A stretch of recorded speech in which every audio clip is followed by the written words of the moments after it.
Buenas Buenas noches, noches. profe. Buenas noches, profe. Muy buenas noches. Espero que todos se encuentren muy bien. Espero que no estén angustiados por el marcador de Ecuador-Colombia, porque vamos empatados. Vamos a iniciar con nuestras conferencias web. Vamos a arrancar con la parte más sencilla de lo que es contabilidad. Por acá hay personas que se me están conectando. Admitir a todos. Vamos a trabajar un buen rato. Entonces ya les voy a compartir mi pantalla. Vamos a abrir aquí el tema. Hay una admitir.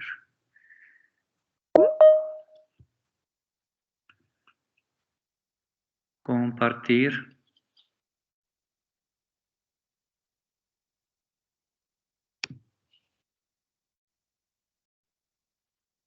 Por favor, me confirman si ya están viendo mi pantalla. Sí, señor. Listo, perfecto. Entonces nos vamos para contenido del curso. Aquí nos vamos a proyecto. Vamos a ir a la fase 1, análisis, actividades de proyecto, material de formación y vamos a arrancar con esto que se llama normatividad y formalización de la empresa. En este módulo, ¿de qué vamos a hablar o qué vamos a tener presente? El presente componente busca fortalecer los conocimientos en las generalidades de comerciantes, empresas y demás asociaciones a estas.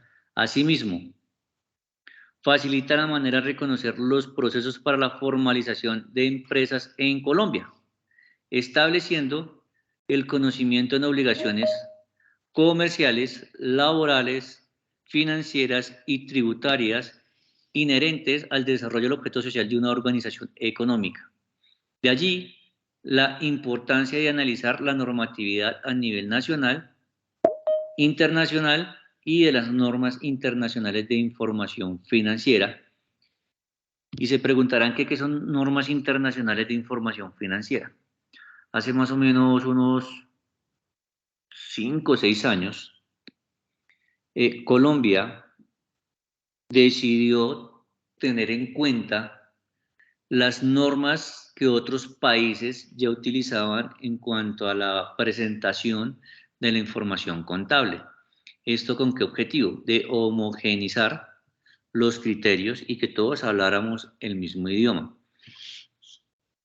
El activo siempre ha sido activo en cualquier país. Lo que se tiene en cuenta es que se debe registrar de una manera. Y más adelante miraremos cuál es la forma en que se debe registrar, qué se debe tener en cuenta.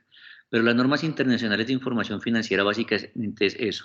Es que todos los países se pusieron de acuerdo para presentar sus estados financieros bajo los mismos criterios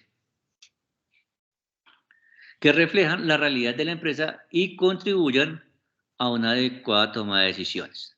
Y entonces aquí en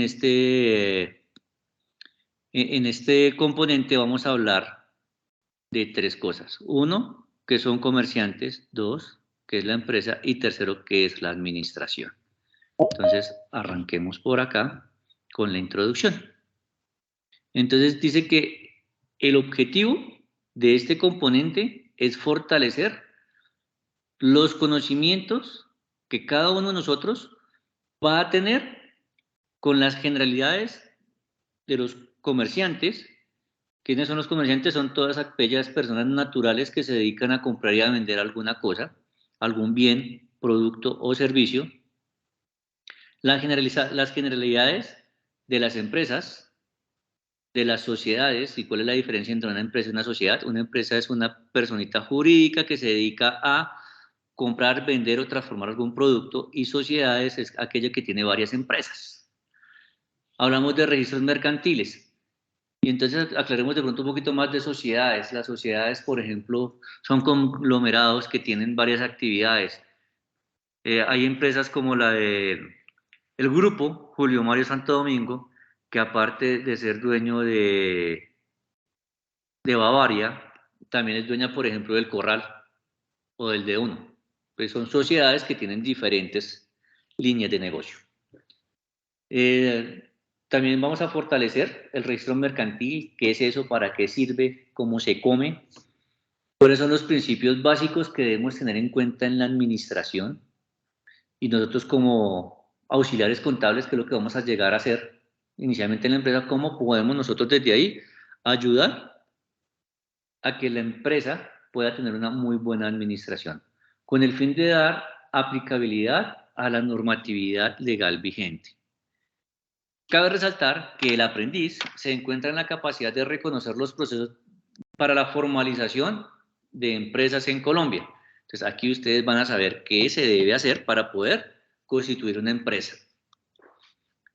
Observando las obligaciones comerciales, laborales y financieras y tributarias inherentes al desarrollo del objeto social de una organización económica. ¿Qué es el objeto social? El objeto social básicamente es a qué se va a dedicar la empresa. Y entonces, dependiendo de a qué se va a dedicar la empresa, debe cumplir con unas obligaciones tributarias. De impuestos, nosotros normalmente hemos escuchado de 3 a nivel nacional, que es IVA, retención de la fuente y renta.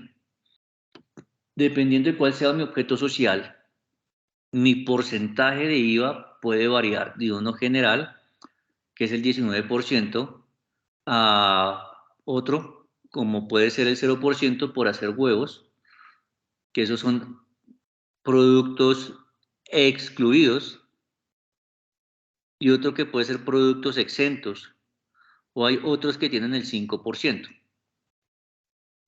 o hay otros que tienen el 10%. Entonces, dependiendo de nuestro objeto social, vamos a identificar tributariamente qué estamos obligados a nosotros a presentar en cuanto a IVA, retención y renta. También vamos a tener claro que de acuerdo a nuestro objeto social debemos cumplir con unas normas comerciales, laborales y financieras.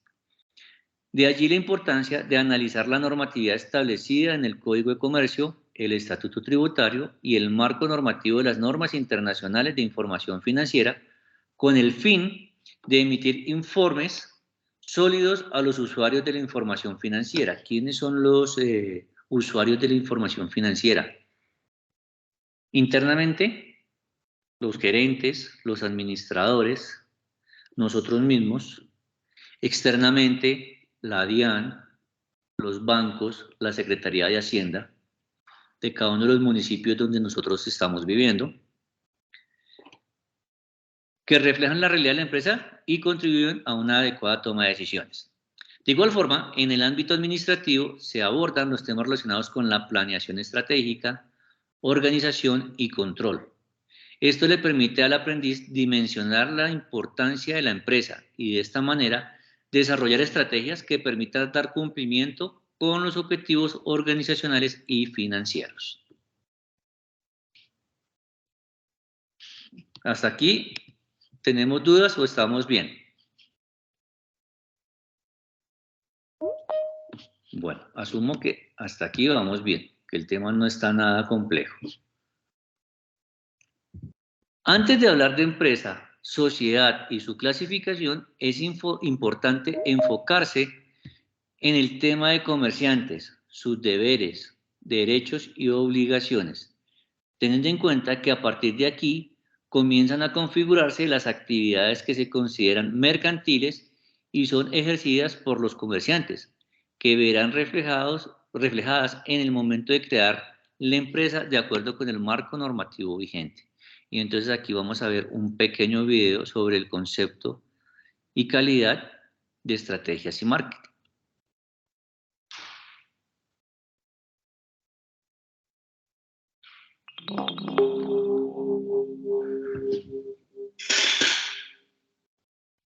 Concepto y calidad.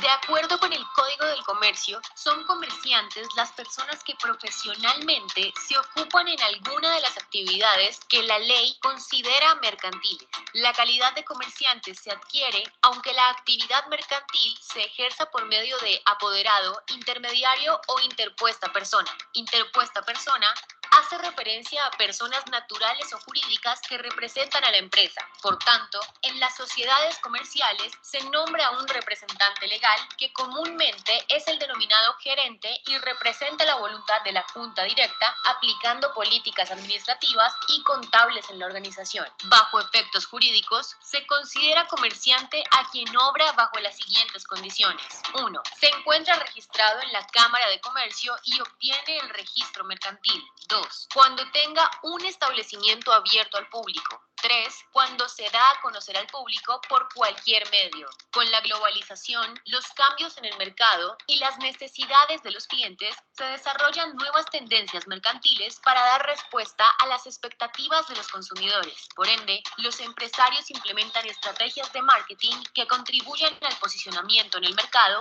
y a la fidelización de los clientes, de tal suerte que no solo existen establecimientos abiertos al público, sino que se ha incrementado el comercio electrónico, que consiste en realizar compras y ventas por Internet. Ahora es común la utilización de los dispositivos móviles como celulares y computadores para realizar dichas operaciones.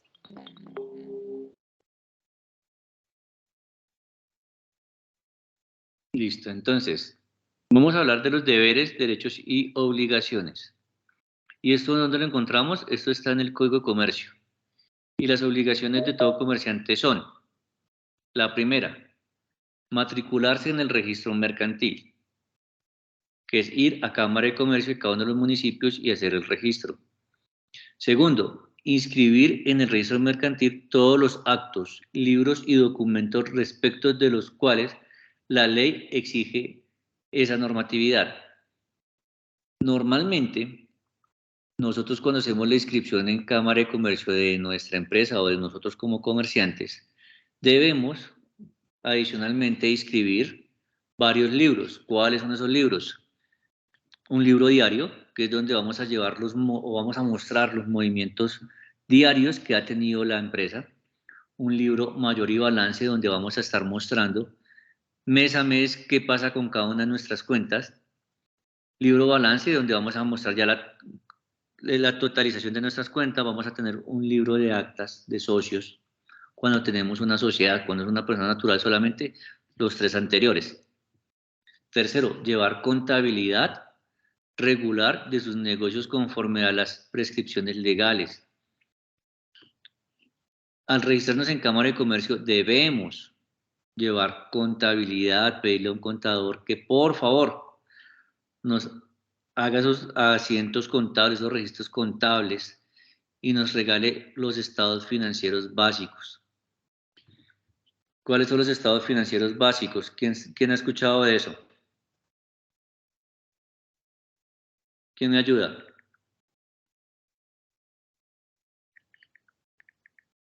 ¿Nadie me ayuda? Los estados financieros básicos es el balance general, el estado de resultados, balance de la situación, estados de flujo de efectivo, estados de cambio en el patrimonio. Esos son nuestros 5 estados financieros básicos. Aquí vamos a aprender a hacer bien, perfectamente bien, el estado de resultados y el balance general, que son los 2 estados financieros que más son utilizados para la toma de decisiones. Cuarto, conservar con arreglo a la ley la correspondencia y demás documentos relacionados con sus negocios o actividades. Según la ley, el Código de Comercio dice que yo debo tener mi información, los soportes de mi información en físico 5 años. Después de eso lo puedo microfilmar y eso lo debe tener 20 años. Después de eso ya podría yo entrar a destruirlos.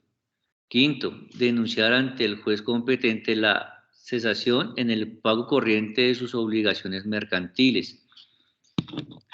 Esto quiere decir que cuando yo ya no puedo pagar, yo voy a ir ante el juez, ante un juez y declararme ilíquido, donde no puedo, no tengo cómo pagar mis obligaciones, estoy imposibilitado financieramente para cumplir con todas mis obligaciones. Sexto, abstenerse de ejecutar actos de competencia desleal. ¿Qué es competencia desleal? Que yo, uno, puedo hablar mal de la competencia diciendo que lo que él vende es de mala calidad o que no sabe hacer su labor. Dos, es vender por debajo del precio, incluso cuando yo estoy perdiendo. Y me explico. Si yo compro la materia prima para hacer el pan y el pan debo venderlo a 100 pesos para poder ganar algo y el costo al que me sale el pan es a 90 pesos, pero el señor de al lado lo vende en 80 porque pues hace alguna otra fórmula diferente del pan y le sale más económico. Entonces la competencia desleal sería yo salir a vender el pan en 70 pesos y salir a perder 20 pesos. Eso es competencia desleal. ¿Hasta aquí me hago entender?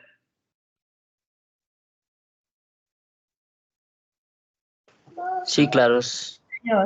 ¿Listo? Qué pena, ¿usted puede explicar nuevamente el punto 5, por favor? Qué pena. No te entendí muy bien, Ricardo. ¿Me repites, por favor? Que si podría explicar de pronto nuevamente el punto 5. El punto 5 de denunciar Sí, señor. el juez competente de la cesación de pagos corrientes en sus obligaciones mercantiles. Cuando yo como empresa o como persona natural que estoy inscrito en el registro mercantil, dejo de pagar mis obligaciones, normalmente es porque lo que recibo es inferior a lo que gano. Y eso se puede dar básicamente por una mala administración del flujo de efectivo. Y eso nos pasa a muchos cuando empezamos o iniciamos el tema de emprender, donde tristemente el dinero que recogemos lo invertimos casi todo en nuestros gastos y a duras penas dejamos para poder comprar y volver a vender esa mercancía. Cuando nos damos cuenta, ya ha pasado 2 o 3 años y entonces la DIAN me manda una cartica diciéndome, oiga, Johan, mire, es que usted lleva 2 años sin pagarme el IVA. Y dice, oh, pero ¿por qué no he pagado el IVA? Pues uno va y mira su flujo de caja y se da cuenta que el dinero que tenía que pagarle a la DIAN por IVA, pues sencillamente uno se lo gastó en otras actividades. Cuando sucede ese tipo de situaciones, lo que yo debo hacer es ir ante un juez competente y declararme ilíquido, declararme en la imposibilidad de cumplir con todas mis obligaciones mercantiles, porque no tengo el dinero para hacerlo. ¿Me hago entender, Ricardo? Sí, señor. Sí, claro. Listo.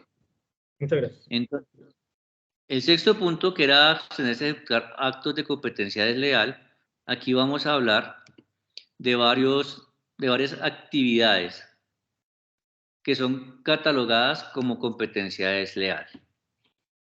Regáleme un segundo, por favor.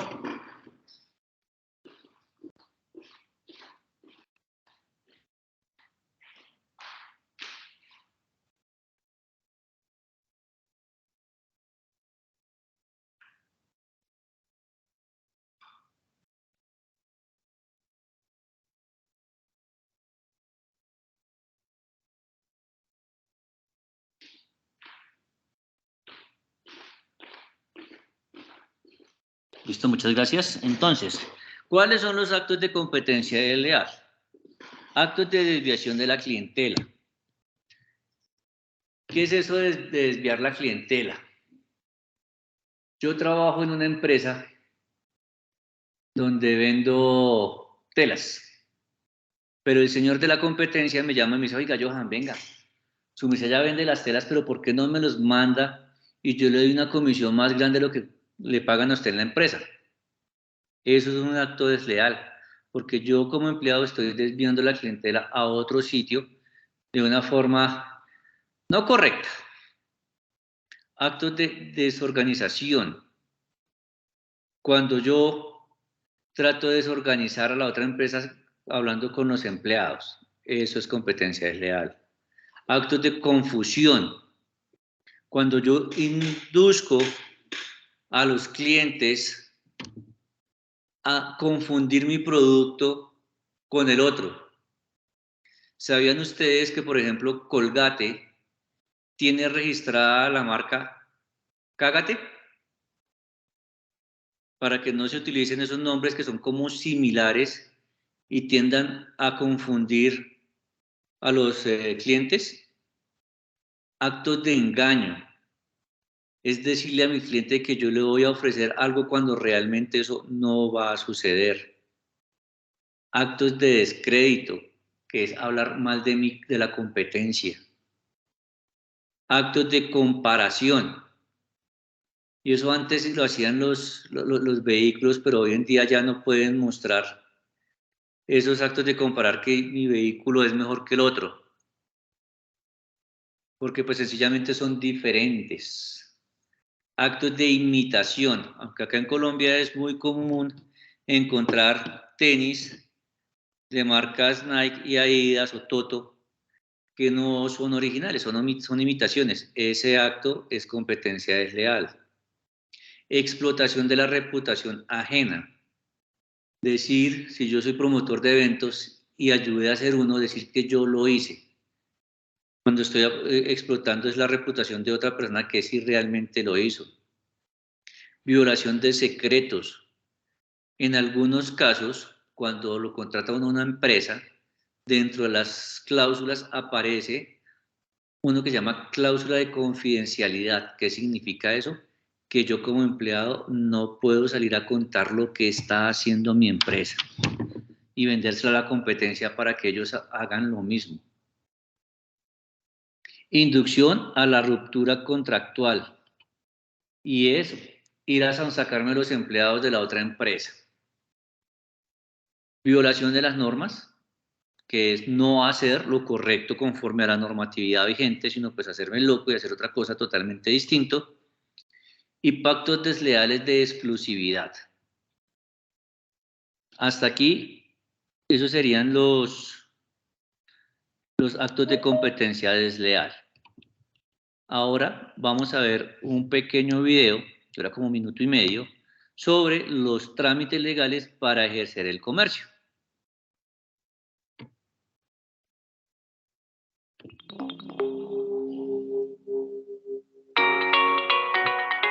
Trámites legales para ejercer el comercio. Verificar el nombre de la empresa y obtener el certificado de homonimia.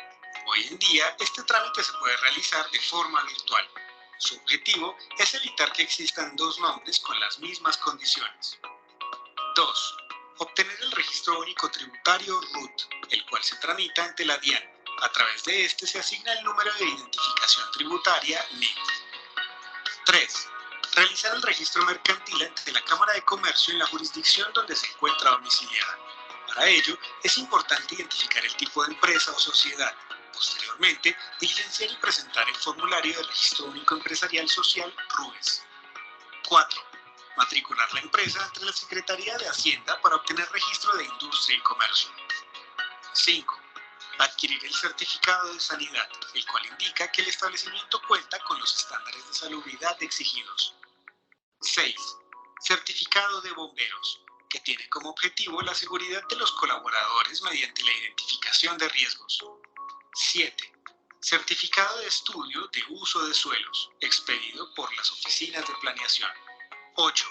Paz y salvo de SAICO y ASINCRO para el pago de derechos de autor e intérpretes musicales. 9. Afiliar a los colaboradores a Seguridad Social y aportes para fiscales, empresas promotoras de salud, EPS, fondos de pensión, administradora de riesgos laborales, ARL, cajas de compensación, Instituto de Bienestar Familiar, ICBF, y Servicio Nacional de Aprendizaje, SENA. Como se puede observar, para iniciar actividades como comerciante se deben cumplir una serie de requisitos exigidos por las entidades de control y supervisión. Entre ellos se encuentran los requisitos comerciales, tributarios y laborales.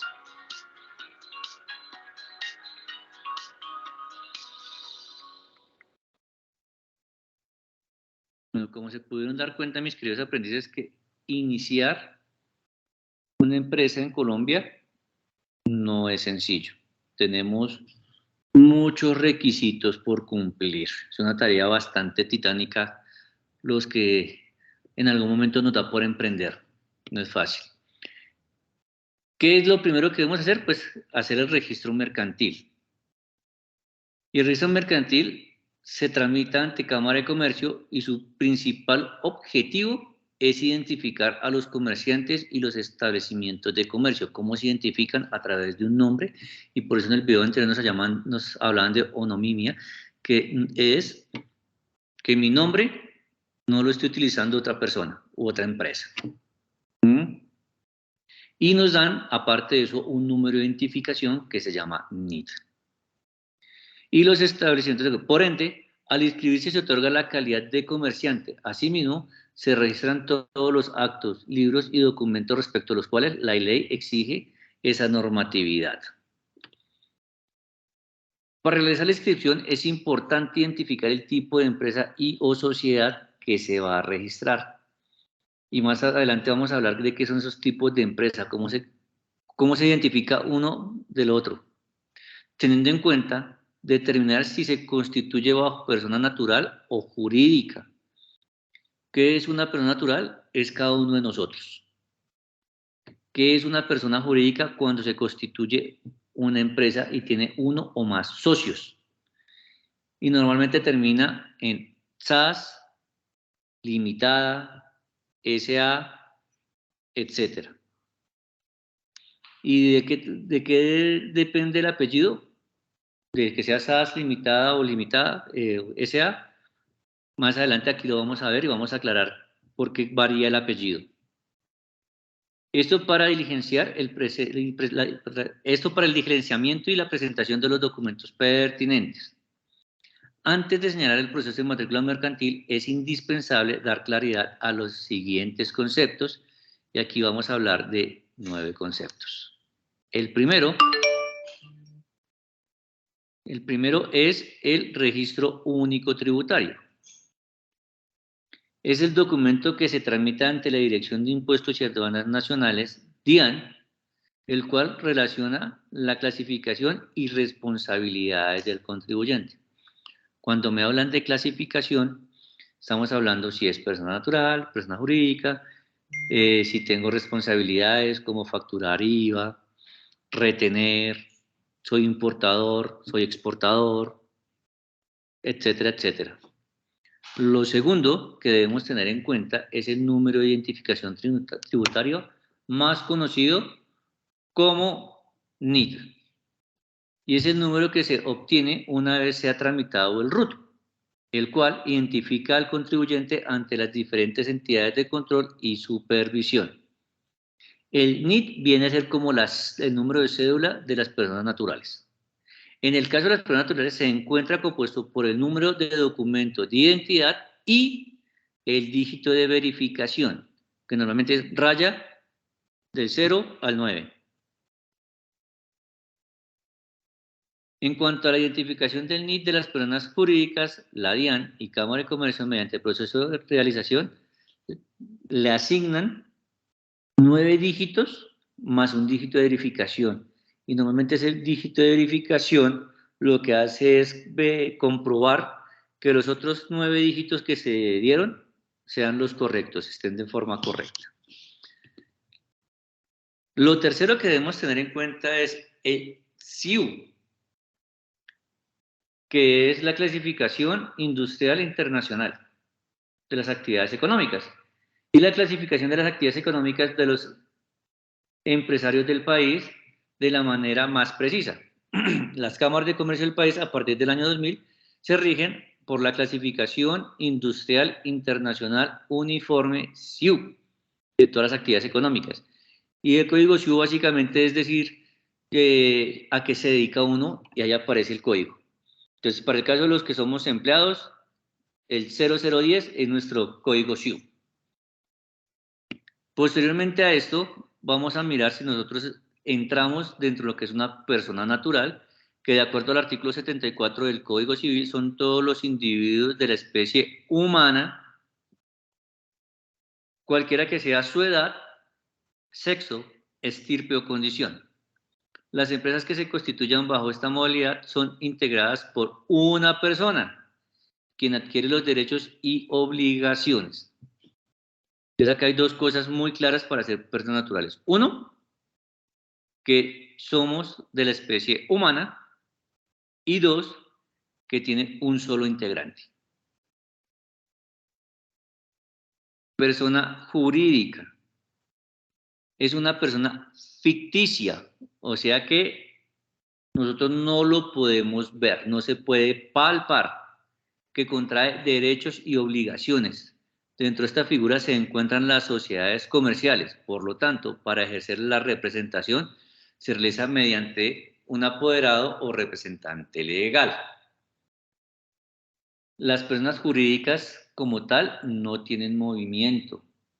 El movimiento lo ejercen las personas naturales que trabajan en estas personas jurídicas y son las que le dan el movimiento.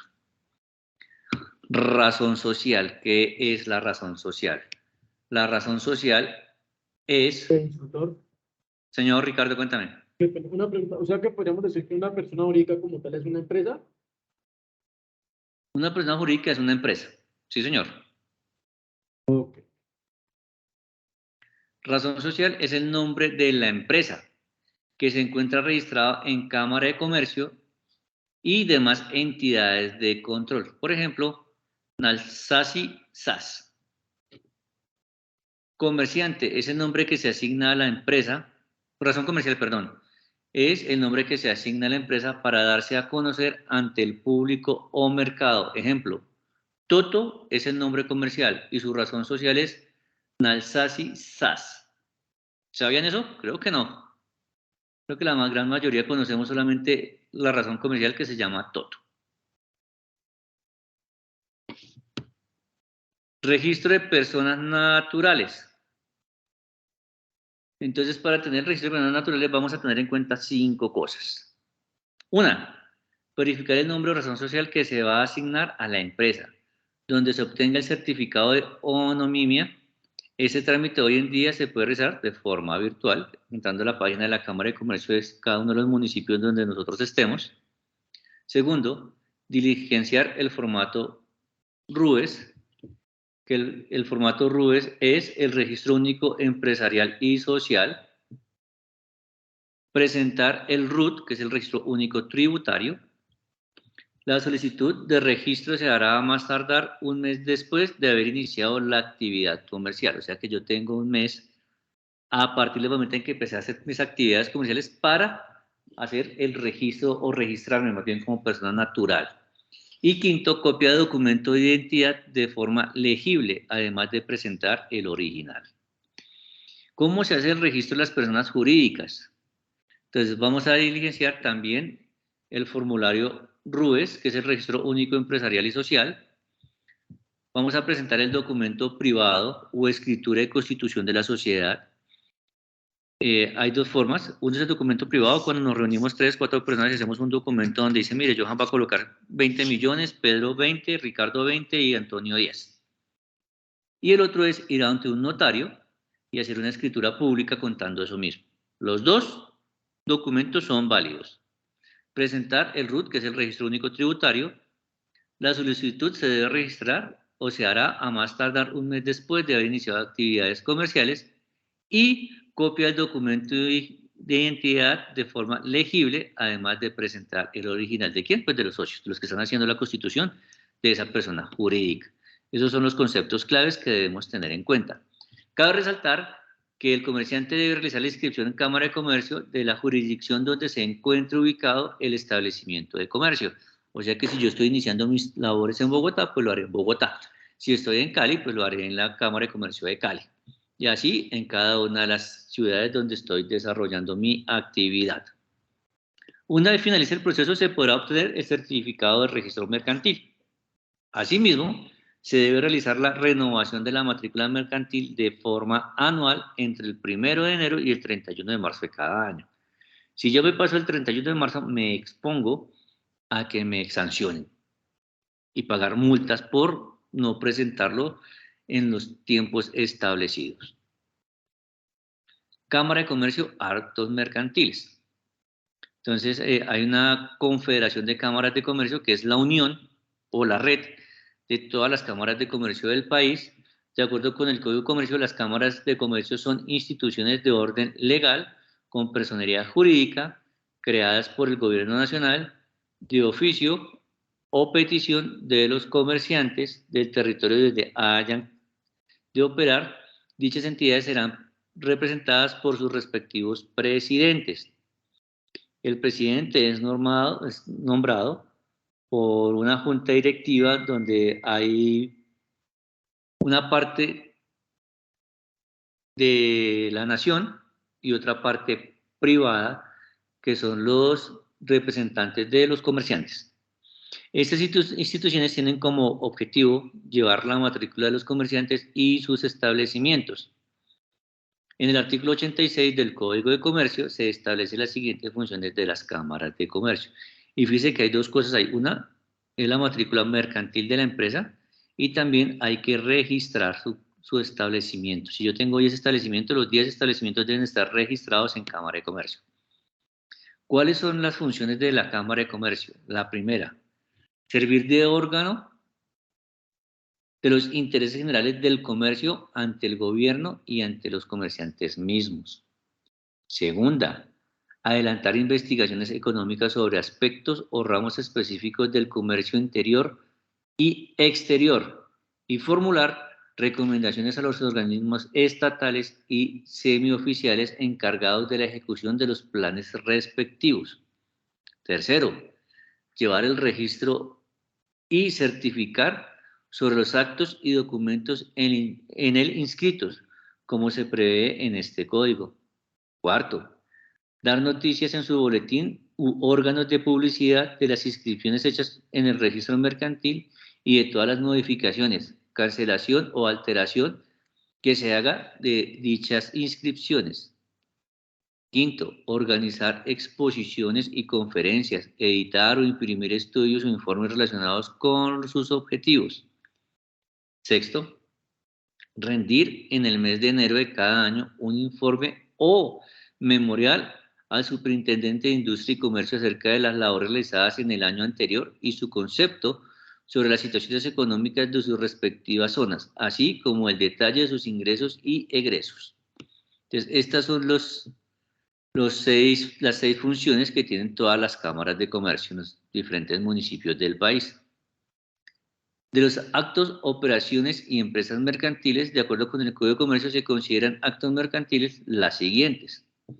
La primera, la adquisición de bienes para enajenarlos o arrendarlos, dedicadas a la comercialización. Segundo, las operaciones financieras. Tercero, las empresas de servicios que satisfacen necesidades. Y cuarto, las empresas industriales que se dedican a la transformación de materia prima en producto terminado. Regálame un segundo, mis queridos aprendices, voy a traer un vasito de agua que ya llevo más de 2 horas dando clase, entonces un segundo, por favor.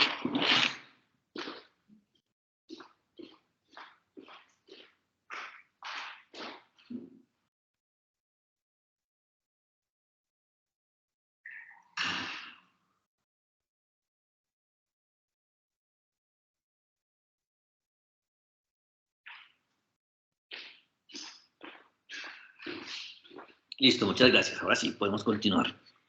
Con el fin de ampliar la información, entonces aquí hay un enlace para que también podamos ver qué hace Cámara de Comercio y cómo lo hace. Entonces, esta sería nuestra primera parte del componente, el registro mercantil y lo que es comerciantes. Vamos con la segunda parte de este componente, que es la empresa. Entonces, para iniciar el proceso contable de una organización es indispensable hablar de empresa y sociedades teniendo en cuenta la clasificación, características y requisitos. La contextualización de estos elementos contribuye en la identificación de la normatividad financiera y tributaria aplicable a cada caso. Por lo tanto, es importante la apropiación de los conceptos que se proponen en esta unidad. Entonces, aquí vamos a hablar de definición, clasificación, naturaleza y estructura de las organizaciones a través de este video.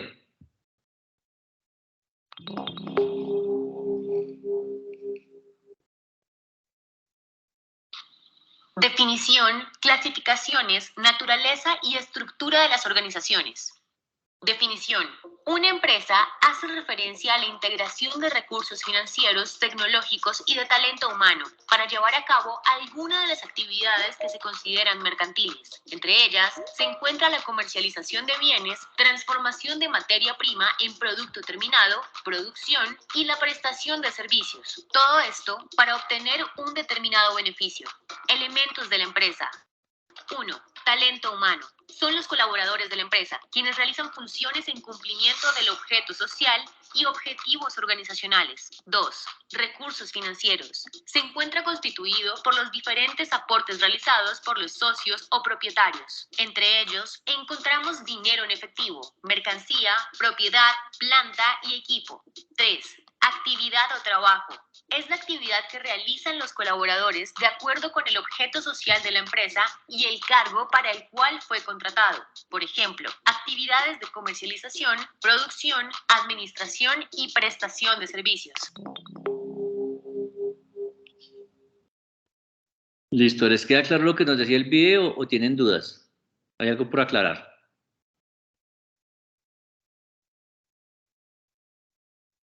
Bueno, están muy tímidos mis aprendices hoy. Espero que vayan entrando en confianza para hacer las preguntas que tengan, las dudas que tengan. Entonces, las empresas se clasifican de la siguiente manera, entonces, según su objetivo. Y vamos a encontrar dos, unos que son con ánimo de lucro y otros sin ánimo de lucro. Las con ánimo de lucro tienen por objetivo la generación de rentabilidad o beneficios económicos. ¿Para quién? Para los socios, los cuales serán distribuidos entre los socios o propietarios. En esta clasificación podemos mencionar personas naturales o jurídicas. ¿Y por qué hablamos de personas naturales o jurídicas? Porque en la sociedad o una empresa la podemos constituir varias personas naturales o una empresa puede conformar más empresas. Entonces, una empresa sabemos que es una persona jurídica que puede crear más personas jurídicas. Y las que son sin ánimo de lucro, que son creadas básicamente en apoyo de la comunidad. No se distribuyen las ganancias. Estas son invertidas en la organización para el beneficio social. En este grupo se encuentran fundaciones de beneficencia, fondos de empleado, corporaciones civiles, clubes deportivos, entre otros. Según la actividad económica, vamos a encontrar 5 actividades económicas. La primera hace referencia a las agropecuarias, que son aquellas que tienen que ver con las granjas avícolas o cultivos de hortalizas y granos. Y cuando estamos hablando de avícolas, podemos estar hablando de aves, o podemos estar hablando también del tema pecuarios. Entonces tenemos ahí semovientes como vacas, búfalos, cerdos, etcétera, etcétera. También tenemos empresas mineras, que son las que explotan los recursos que hay en el subsuelo, como son piedras preciosas, oro, esmeraldas, entre otros. Podemos también hablar de petróleo. Hablamos de empresas industriales, que son las que transforman la materia prima en productos terminados, como son los que cogen la tela y pueden terminar realizando unos jeans, o cogen el cuero, el caucho, el hilo, el pegante y transforman en calzado o muebles. Y hablamos también de empresas comerciales, que son las que se dedican a comprar y a vender bienes, como por ejemplo los electrodomésticos o los supermercados que se dedican a comprar todos los insumos que normalmente consumimos en el día a día en las casas. Y finalmente tenemos las empresas que prestan servicios y básicamente se constituyen para satisfacer una necesidad. Entonces tenemos servicios de salud, de transporte, de educación, entre otros. Según la procedencia del capital vamos a encontrar tres. Uno, o la primera, que son privadas, cuando el capital viene de particulares, o sea, personas que no tienen nada que ver con el Estado. Luego vamos a encontrar las empresas oficiales o mixtas, cuando el 100% del capital proviene del Estado. Y por último, tenemos las que son de economía mixta, o sea que mezclan las dos anteriores, capital privado y capital público. Según el grupo de presentación de información financiera, vamos a encontrar que tenemos tres grupos. El primer grupo son las empresas que aplican las NIF plenas. De acuerdo con el decreto 2440, son emisores de valores, entidades de interés público, entidades que tengan activos totales superior a 30.000 salarios mínimos legales vigentes, que estamos hablando mal contados de 300 millones de pesos. No, 3.000 millones de pesos. Planta de personal superior a 200 trabajadores que no sean emisores de valores ni entidades de interés público y que cumplan además cualquiera de los siguientes requisitos: ser subordinada o sucursal de una compañía extranjera. ¿Qué quiere decir que sea subordinada o sucursal? Cuando hablamos de subordinada es porque depende 100% de esa empresa extranjera.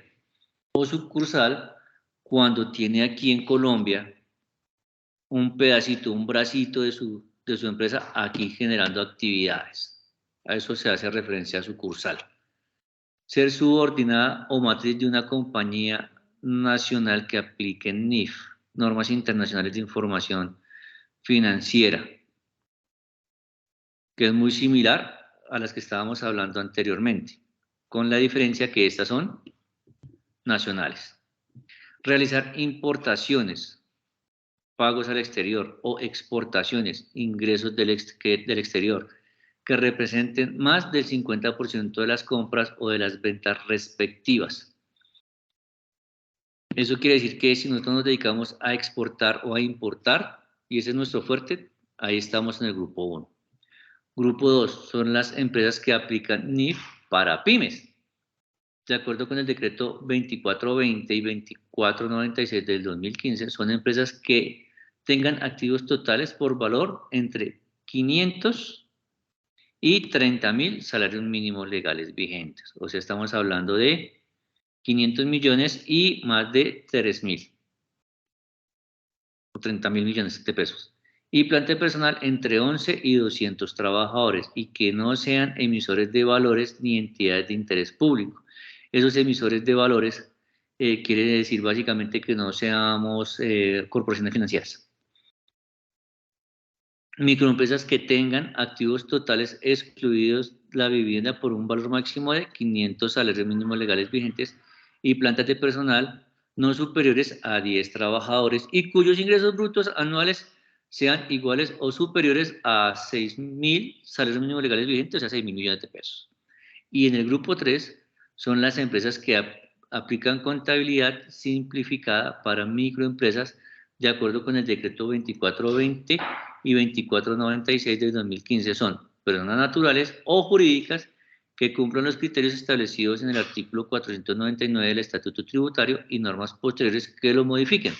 Para el efecto se tomará el equivalente a VTs, la VT es unidad de valor tributario y la DIAN cada año está cambiando ese valor, en salarios mínimos legales vigentes. B, microempresas que tengan activos totales excluida la vivienda por un valor máximo de 500 salarios mínimos legales vigentes o plantas de personal no superiores a 10 trabajadores que no cumplan con los requisitos para ser incluidos en el grupo 2. Entonces, estos son los tres grupos que tenemos para la presentación de información financiera. Según conformación de capital, entonces tenemos multinacionales, son aquellas empresas que realizan operaciones a nivel mundial, generalmente constituidas con capital extranjero, y ahí nos dan el ejemplo del BBVA. Tenemos los grupos empresariales que pertenecen al mismo grupo de socios o propietarios de acuerdo a diferentes sectores de la economía, como por ejemplo el Grupo Santo Domingo o el Grupo Luis Carlos Sarmiento Angulo. Tenemos nacionales, que son las empresas creadas en el territorio colombiano y cuentan con una empresa principal y varias sucursales, como es el caso de Arturo Calle, que tiene pues la principal y tiene muchas sucursales en todo el país, y Panamericana. Y finalmente tenemos las locales, que son las empresas que funcionan dentro de la misma localidad, que son muy conocidas en cada una de las ciudades. En Tunja hay una marca muy conocida, pero solamente es conocida en Tunja y se llama el Machurro. Y por todo Tunja usted encuentra sitios donde venden esos churros. Entonces, eso es un ejemplo de las locales. Según su naturaleza, entonces vamos a tener personas naturales y personas jurídicas. Las naturales son las empresas constituidas por una sola persona, que es de especie humana, quien adquiere los derechos y las obligaciones. Y las personas jurídicas es un ente ficticio que nosotros no podemos ver, no podemos palpar, que pertenece a las sociedades quienes adquieren derechos y contraen obligaciones civiles y que su movimiento se da a través de las personas naturales. Y por último, según el tamaño. Y entonces, de acuerdo con el decreto 957 del 5 de junio del 2019, las empresas, según el tamaño, se clasifican en micro, pequeña, mediana y gran empresa. El criterio de clasificación se encuentra definido por los ingresos de las actividades ordinarias anuales de acuerdo con el sector manufacturero, de servicios y comercial. La clasificación está determinada de la siguiente manera. Entonces, cuando hablamos del sector manufacturero, hablamos de una empresa, microempresa, cuando sus ingresos son iguales o menores a 23.563 VTs, que eso en pesos colombianos mal contados son 900 millones de pesos. Lo que esté por debajo de 900 se llama microempresa. Lo que está entre 900 y 8.000 millones de pesos los llamamos pequeñas. Los que están entre 8.000 y 15.000 millones de pesos mal contados los llamamos medianas, y las grandes son las que tienen más de 15.000 millones de pesos. En el sector de servicios, la medida es diferente. Acá hablamos de 32.988 VTs para que una empresa sea tenida en cuenta como pequeña, y entonces estamos hablando mal contados de 1.300 millones de pesos. Las pequeñas están por encima de los 1.300 y por debajo de los, ya les digo,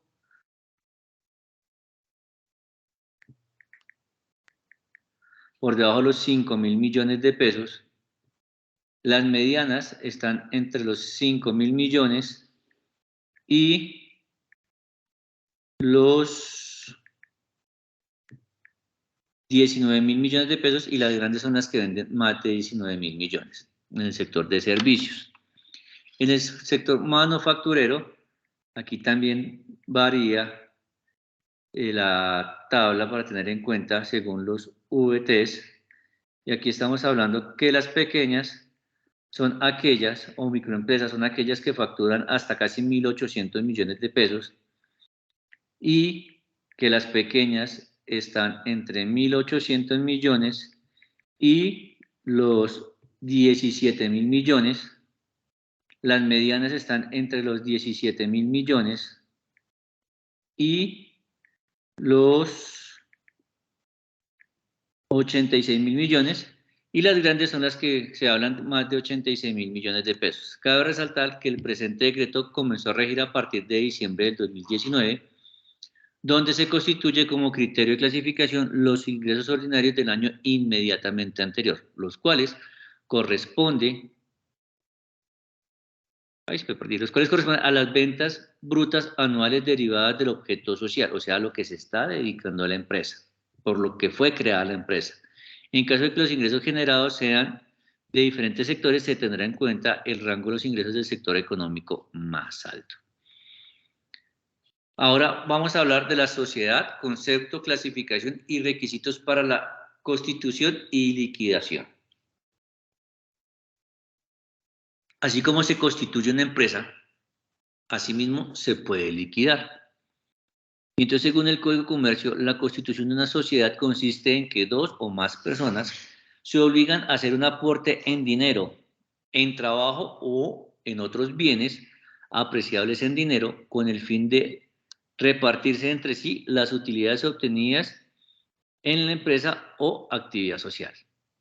De acuerdo con lo anterior, la constitución de la sociedad interviene en diferentes personas, las cuales se denominan socios, quienes realizan aportes de diferente índole, esto con el objetivo de distribuirse las ganancias generadas en el curso normal del desarrollo de las operaciones comerciales.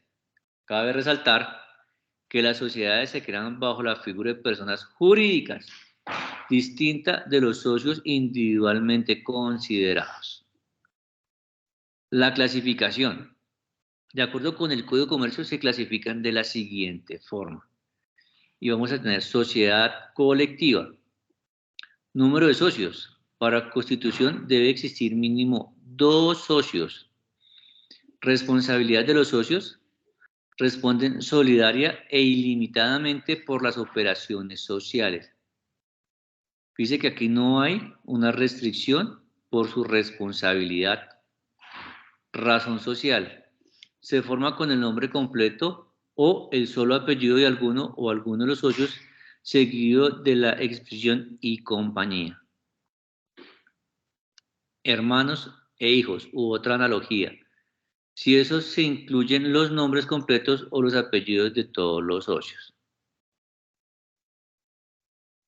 Conformación del capital. El capital lo constituye el aporte de cada uno de sus socios y hablamos que también existen unas causales de disolución o liquidación. ¿Y cuáles son esas? Tenemos 5. La primera es por muerte de alguno de los socios. Entonces, si se hubiese estipulado su continuación con uno o más de los herederos o con los socios superstites. Eso quiere decir que cuando normalmente uno constituye la empresa, se hace un documento privado o una escritura pública. Si dentro de esta se dice que la sociedad se liquida cuando uno de los socios... Dime, Ricardo.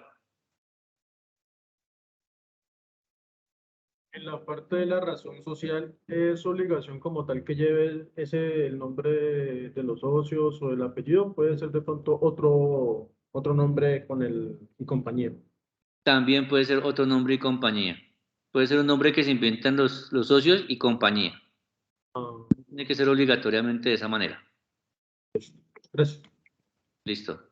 Entonces, cuando se muere uno de los socios y está dentro del documento, hasta ahí llegó la empresa. Ahí la razón social también muere. Por incapacidad sobreviviente o alguno de los socios, a menos que se convenga que la sociedad continúe con los demás o que se acepte que los derechos de incapaz sean ejercidos por su representante. ¿Qué quiere decir esto? Que también cuando constituimos el documento privado o hacemos la escritura pública y dentro de ellas incluimos alguna cláusula donde diga que la empresa se liquidará porque alguno de los socios no tenga capacidad para ser sobreviviente, para tener la autonomía como persona para tomar decisiones, podrá entrar a liquidarse. Por declaración de quiebre de alguno de los socios, lo mismo.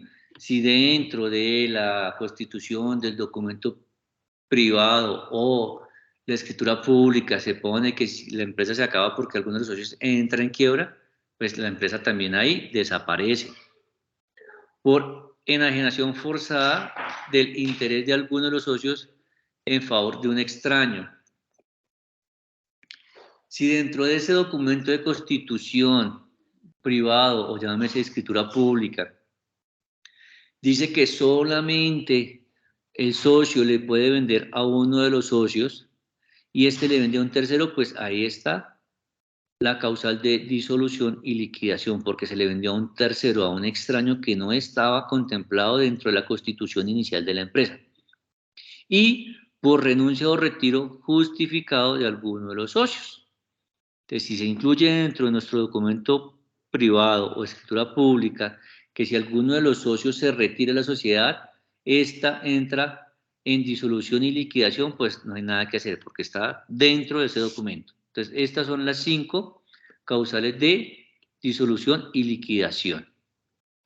Entonces, ahora vamos a hablar de los diferentes tipos de sociedades y dentro de estas encontramos entonces lo que es una sociedad en comandita simple, donde el número de socios intervienen 2 personas. Uno que es el comanditario, que es el que hace el aporte de capital, y otro que se llama gestor, que es el que tiene el aporte industrial. Ejemplo, yo no tengo dinero, pero sé trabajar la madera. Entonces llega un socio y me dice, Johan, yo pongo la plata para que usted compre las máquinas para que pueda trabajar la madera y todo lo que vendamos, pues vamos en sociedad. Ese es un ejemplo. La responsabilidad de los socios, en este caso, responden los socios gestores solidaria e ilimitadamente por las operaciones. O sea que yo, que soy solamente que coloco el trabajo, como socio gestor, también estoy respondiendo ilimitadamente con mi capital por las operaciones que sucedan dentro de la empresa. La razón social se forma con el nombre completo o apellido de uno de los socios o más de los socios colectivos, seguido de y compañía. Y finalmente se registra la expresión sociedad en comandita. Conformación del capital, pues ya lo dijimos anteriormente, el capital lo pone uno y el otro lo que hace es poner su trabajo. Y las causales de disolución están definidas en los artículos 218 y 319 del Código de Comercio por desaparición de alguna de las categorías de los socios o cuando ocurra pérdidas que reduzcan el patrimonio neto al menos del 50% del capital suscrito. Acciones en comandita simple. En comandita por acciones, perdón. También acá intervienen 2 socios, uno que es el comanditario, el que hace los aportes, y el otro que es el que hace el aporte industrial. Uno en dinero y otro pues en trabajo. La responsabilidad de los socios es igualmente a la anterior. Su razón social es parecida, pero al final se pone sociedad en comandita por acciones. La conformación del capital, el capital lo constituye el aporte de los socios mediante acciones de igual valor. Eso quiere decir que al aporte que está haciendo el socio gestor se va a cuantificar. Y las causales de disolución son exactamente las mismas del caso anterior de la sociedad comandita simple. Sociedad de responsabilidad limitada, más conocidas como las LTDA, son con un número de socios como mínimo de 2 o máximo de 25. La responsabilidad de cada socio está limitada a sus aportes, o sea que si yo tengo 5 millones en una empresa y la empresa se quebró por 1000, yo solamente respondo por los 5 que son los que tengo ahí en esa empresa. Su razón social es seguido de la expresión limitada o la sigla LTDA. La conformación del capital lo constituyen las cuotas de igual valor que aportan los socios en los porcentajes que cada uno ha establecido y las causales de disolución, esa solamente se encuentra en el artículo 28 del Código de Comercio, cuando ocurran pérdidas que reduzcan el patrimonio neto a menos del 50% y cuando el número de socios exceda los 25. Porque cuando pasa a los 25, entonces ya no se llama limitada, sino sociedad anónima. Y entonces la sociedad anónima me dice que se debe constituir como mínimo 5 personas. Cuando ya son 26, como en el caso de la limitada, ya pasa a sociedad anónima. Aquí mínimo son 5 y todas las que ustedes quieran de ahí para allá, 100, 200, 300. La responsabilidad de los socios es igual a la limitada, o sea, responden única y exclusivamente por sus aportes. La razón social termina con la expresión sociedad anónima o SA, que es la más empleada. El capital, pues, es el que constituye las acciones de igual valor de cada uno de sus socios. Las causales de disolución son parecidas a las de la limitada, que están en el artículo 218 del Código de Comercio, cuando ocurran pérdidas que reduzcan el patrimonio neto a menos del 50% de su capital suscrito y cuando el 95% o más de las acciones suscritas pertenezcan a un solo socio. Y finalmente tenemos la sociedad de acciones simplificadas, más conocidas como SAS. Estas se encuentran constituidas por uno o más socios. Su responsabilidad de los socios es limitada a sus aportes. Su razón social termina con la expresión sociedad por acciones o SAS. El capital lo constituye las acciones de igual valor, las cuales no pueden inscribirse en el Registro Nacional de Valores, o sea que no se pueden vender. Y las causales de disolución o de liquidación están en la Ley 528 del 2008, por el vencimiento de términos previstos en los estatutos, cuando digo que esta empresa va a tener una duración de 10, 15 o 20 años, por la imposibilidad de desarrollar las actividades previstas en su objeto social, o sea, cuando yo constituyo la empresa SAS para la compraventa de tenis, pero ya no puedo hacer la compraventa de tenis porque me dediqué a otra cosa, entonces pues se liquida, por la iniciación del trámite de liquidación judicial, por las causales previstas en los estatutos, por voluntad de los accionistas adoptadas en la asamblea o por decisiones del accionista único, por orden de autoridad competente, puede ser por la DIAN, por ejemplo, por pérdidas que reduzcan el patrimonio neto de la sociedad por debajo del 50% de su capital suscrito. Y hasta aquí vamos a dejar nuestra clase de hoy, nuestra conferencia web. En la próxima vamos a arrancar con los requisitos para la constitución de la empresa que debemos tener en cuenta nosotros para constituir la empresa. Espero que la cátedra de hoy haya sido clara, les haya ayudado a aclarar dudas o para adquirir conocimientos en cuanto a la constitución de las empresas. Si tienen alguna duda, los escucho.